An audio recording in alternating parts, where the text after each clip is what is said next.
By the end of the most recent book in A Song of Ice and Fire, all seven kingdoms of Westeros are in varying states of disarray. Certain locales seem to be at least partially unharmed, such as the Westerlands or Dorne. However, others have been completely decimated and are left in nightmarish situations before the winds of winter.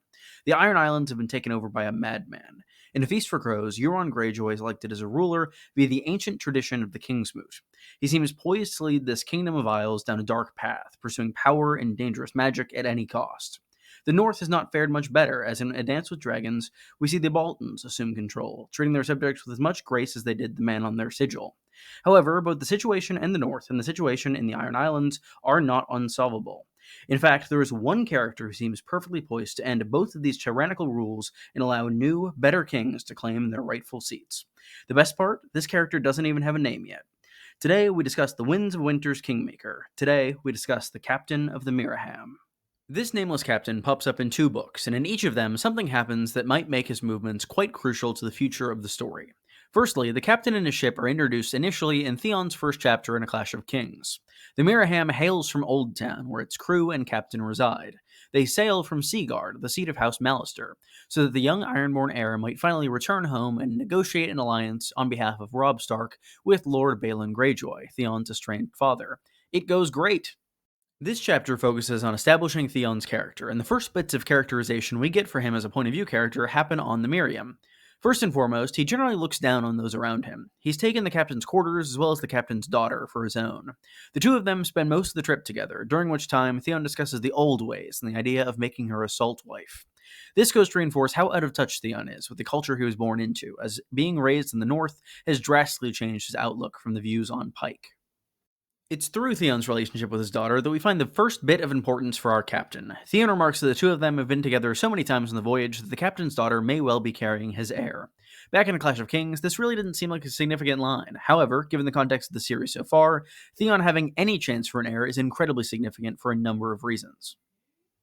First and foremost is Theon's likely role on the Iron Islands. Throughout the three most recent books in the series, he's been assumed dead by the Ironborn, and because of this, Balon's succession gets really messy. Aeron Greyjoy, Theon's uncle, wants his other uncle Victarion to become king.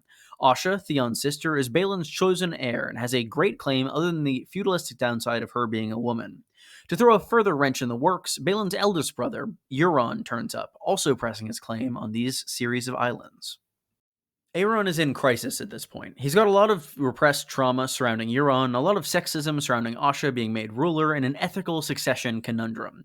That is, until he hears a voice. The drowned god speaks to him, telling him to hold a Kingsmoot, even though this voice is probably just Euron delusionally believing he's in contact with his god. This ancient ritual hasn't been practiced in thousands of years, and allows the Ironborn to elect their own leader, based on propositions and gifts offered by each candidate.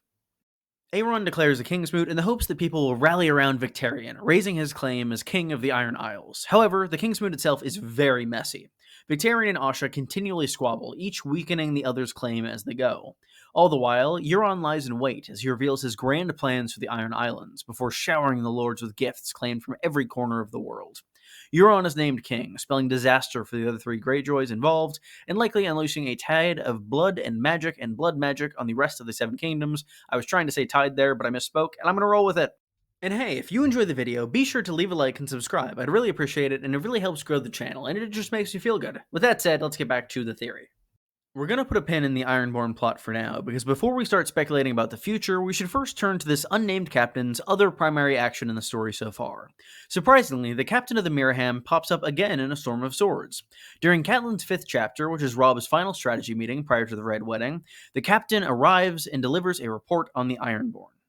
He and his ship were held captive by Balon for 6 months in the hope of delaying the news of his rebellion. However, in the chaos surrounding the King of the Iron Islands' deaths, they were able to slip out in the night and get back to the mainland. It's pretty remarkable that this captain is present at all. He could have very easily given this information to Jason Mallister, who accompanied him both from Seaguard all the way to Hag's Mire, where Robb's camp is at this point. He delivers the news of the king's demise to Robb, before being told to await further instructions outside the tent. This meeting is the last on-page appearance of this captain so far in our story, though I would bet he will soon reappear. The most interesting part of this interaction comes from the other part of the meeting, that which happens when the captain is waiting outside alone. In the previous chapter, Robb Stark had set out his will, determining who will become King of the North after he's slain, given the fact that his sisters are captured and his brothers are supposedly killed by Theon. This meeting dictates the strategy that will come after the Red Wedding, as well as how to disseminate and maintain the knowledge surrounding Robb's will. The people in this meeting soon split into three groups, one of which is carrying Robb's formalized will. One group, we'll call them Group A, heads to the Red Wedding, which goes great. This party includes Robb, Cat, Edmure, Greatjon, and a few others. Group B, made up of Galbert Glover and Mage Mormont, are ordered to head to Greywater Watch in order to meet up with Howland Reed. Group C, the smallest group, contains Jason Mallister and the captain of the Myraham. Those are the only two people, and they are ordered to immediately depart and return to Seaguard. Robb sent one of these three groups off with his will, and there's significant evidence that it's not two of them. First and foremost, the Red Wedding Party. Had this crucial piece of information appeared and been with them at the time of the massacre, it would have very likely fallen into Frey hands. They would likely pass it along to the Lannisters in some form or another, but it never manifests throughout the next two books, despite having a lot of Lannister-Frey interaction. Even if the Freys would have kept this information to themselves, the reader would still very likely know about it. In the epilogue of A Storm of Swords, we see a Frey point of view. We see Merritt's thoughts and secrets and hear nothing of this mysterious will. It would also quite unlikely remain with Catelyn, as she was dead and in a river for 2 days, so it could have very easily been taken off of her or just fallen off into the river. All of this information taken together pretty solidly rules out Group A as possible holders of Robb's will. Group B is where things get interesting. Many assume that this group received the will, that Glover and Mormont deliver it to Howland Reed in the neck to add to his immense storage of secret information that will be crucial to the plot. However, there is one flaw in this idea that is often overlooked. Robb explicitly tells us that he is not doing that. To quote from Catelyn 5, A Storm of Swords, "Go up river flying my banner. The crannogmen will find you. I want 2 ships to double the chances of my message reaching Howland Reed. Lady Mage shall go on 1, Galbert the second." He turned to the 2 he named. "You'll carry letters for those lords who remain in the north, but all commands within will be false, in case you have the misfortune to be taken." Robb explicitly confirms that he's giving these 2 individuals false orders. Yes, they still have knowledge of the will and might pass that on to Howland, but they don't have the document itself. Lady Stoneheart seems to be in the same boat when we see her in A Feast for Crows. They're headed into enemy territory, and Robb Stark doesn't want to risk losing the will. It's too important to the future of the North. He needs to find another destination for this crucial document, somewhere where its contents will be recorded. Somewhere with the best system of records and knowledge in all of Westeros, and somewhere that's home to a certain captain. All of this points towards Group C, or should I say Group C, with Robb's will. Jason Mallister has remained at Seaguard and hasn't done much, but it seems possible, if not probable, that Robb's will departed on the Myraham. That ship would very likely return home to Old Town after being delayed for over half a year, potentially bringing the will along with it in order to be recorded by the Maesters for their records of Westeros' history. Before continuing down the path of Robb's will, let's hop back to the Ironborn for a second. Euron's leadership seems to be completely set in stone for a while. That is, until Asha hears about some old Ironborn legends courtesy of Christopher Botley. These stories set a strong precedent that may soon be followed regarding the legitimacy of a Kingsmoot. Torgon Grey-Iron is the son of one of the kings of the Iron Islands hundreds of years before the main series. His father, the king, died while he was away raiding on the other side of Westeros, and the Ironborn held a Kingsmoot to determine a new king given that Torgon was absent. Another lord, named Urathon Goodbrother, claimed the crown and soon slew all of Torgon's brothers. When Torgon returned, he denounced the Kingsmoot as unlawful and revolted against Urathon, and with the aid of priests, lords, and Urathon's own captains, King Torgon was able to successfully overthrow this rival claimant. He was known as the Latecomer from there on, and he ruled the Iron Islands peacefully for the next 40 years. This story is directly echoed in the present day of Westeros. When the Kingsmoot was declared, all of the Ironborn believed that Balon's trueborn male heir, Theon, was dead somewhere in the north. However, in A Dance with Dragons, it is revealed that Theon survived, though much worse for wear. He is soon reunited with his sister, though at present both siblings are in captivity courtesy of Stannis Baratheon. At the moment, Stannis is facing down the bulk of the Frey and Manderley forces, and the ensuing battle looks chaotic, even if it does seem to be tilting in the one true king's favor. If I were a betting man, I would guess that either Theon or Asha won't make it out of the battle alive. Theon is supposedly going to be sacrificed to a heart tree, and we know from a piece of an Asha chapter revealed on John Oliver from the Winds of Winter, she'll be right in the middle of the battle as it starts. I doubt that both of the siblings would perish at the same time. That being said, either surviving alone presents a problem to nullifying the Kingsmoot. If just Theon survives, he can nullify the Kingsmoot, but he has no way to produce an heir after that, which could be cause for questioning his claim. It is worth noting as well that in the show it's very explicit that Ramsay castrated Theon. In the books it's more ambiguous, but things do still point in that direction in textual evidence.